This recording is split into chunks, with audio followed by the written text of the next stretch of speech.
proofs. Angle congruency.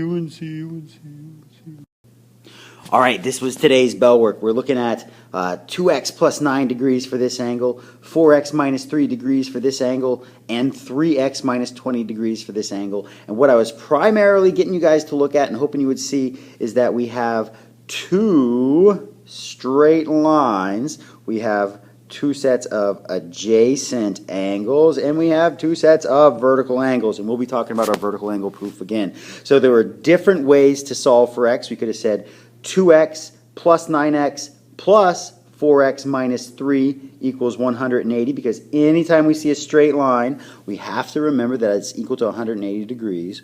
Or we could set the vertical angles equal to one another. 2x plus 9 is equal to 3x minus 20 because they're vertical angles. Work that out. If you get the number 29, then you did it exactly right. All right, this is our vertical angle proof from the previous day. We're looking here at our vertical angles. We have angle 1 and angle 3, and we know that they're congruent. We know they're the same, but we're going to prove that today. We're going to prove why they're the same. Now, the first thing we have to say, we know they're vertical angles. Why? Same vertex, check.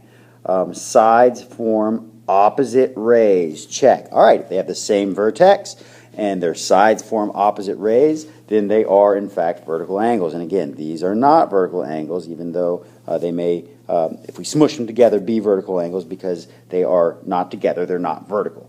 This is only applying to vertical angles, and we had kind of ad nauseum today a discussion about that, but I think it's really important to work these details and the finite things out, because all a proof is step by step why something is true. One specific thing is true. We can't take that extrapolation to other things that aren't those specific examples, but we can use it for everything that is this specific example, and that is proving that vertical angles are congruent.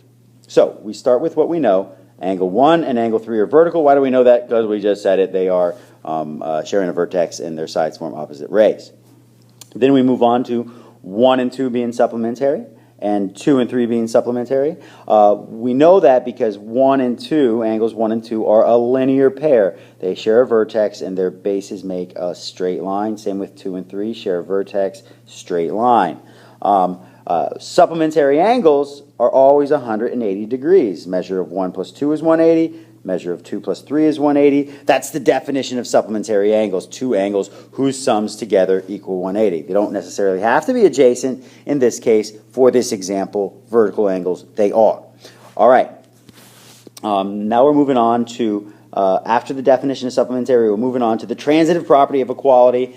If A, then B, and B, then C is kind of the concept we're going with. Then we know A, then C. And the way that we get there, again, the measure of angle 1 plus the measure of angle 2, we know that that is true to equal 180. And 2 and 3, we know that that is true to equal 180. So I know that they equal each other. If I use the subtraction property of equality to get rid of those 2's, bada bing, bada bang, I'm left with measure of angle 1 equal the measure of angle 3. I got rid of those 2 by subtracting them.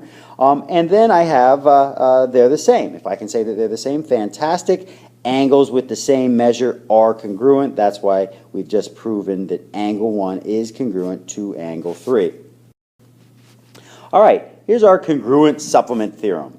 And again, just for the sake of this example, these two are adjacent. They don't need to be. If angles 1 and 3 are supplements, and 2 and 3 are supplements, then 1 and 2 are the same, are congruent, have the same measure, are equal. So that's what we're looking at. What we're going to be tasked with doing for the homework tonight is figuring out why. And again, if 1 and 3 and 2 and 3, then 1 and 2 are the same. And again, just kind of use your previous knowledge to say, how can we prove that? What specific words can we say to prove that?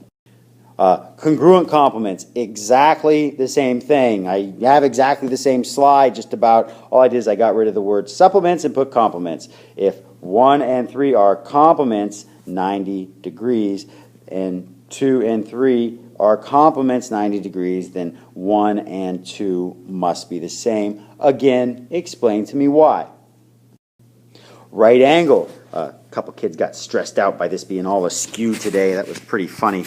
I'm going to make things askew more often just to stress you out. Right angle congruency theorem, saying that if 1 and 2 are right angles, and again, I should have an angle 1 here and an angle 2 here. I apologize. If they are right angles, then 1 and 2 are congruent. Well, they have the same measure. Of course, they're congruent, but we know that we have to be able to prove that. How can we prove that? How can we prove that 1 and 2 are congruent? Angles 1 and 2 are congruent. Well, if they both have the same measure, you can work with that. You'll figure it out. Now, this one is the congruent supplementary angles theorem. Again, a little bit more skewness going on. If angle 1, and again, I need to have these labeled, angle 1 and 2, if angle 1 is congruent to angle 2, and together they form a together they are supplements of one another and they're the same, then they have to be 90 degrees. And that makes sense. The measure of angle 1 has to equal the measure of angle 2, and they both have to equal 90 degrees.